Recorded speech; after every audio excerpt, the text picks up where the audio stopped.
Learning to play all of the chords in music can seem overwhelming. Like, if you look at a chord book like this with hundreds of pages and literally thousands of diagrams, it's got to be complicated, right?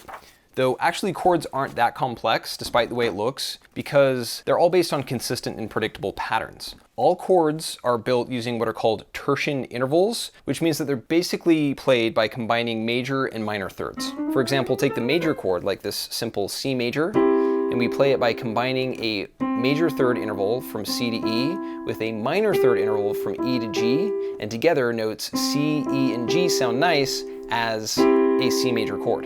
A major chord is simple enough, built from tertian intervals like this, but what if you wanted to play a minor chord instead? Like this C minor chord. All you'd have to do is rearrange the tertian intervals, playing notes separated by a minor third from C to E flat, along with a major third interval from E flat to G, and combined, notes C, E flat, and G form a C minor chord, which has a different sound. Both of these chords, or triads, are composed of tertian intervals, though each one sounds unique based on the arrangement of those intervals. And what's cool is that there are two other essential triads that you can create using these basic intervals of major thirds and minor thirds. So to recap, we've played a C major triad built from a major third and a minor third in that order.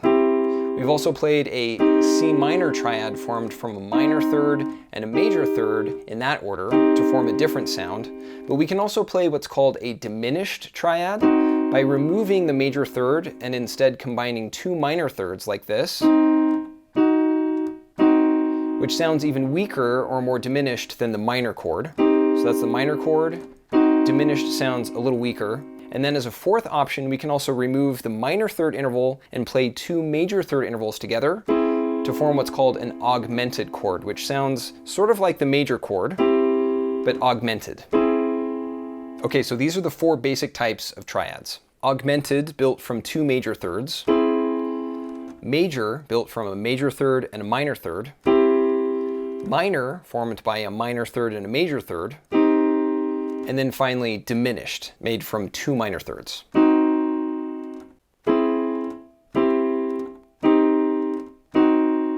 Each one is made by combining major and or minor thirds in different ways.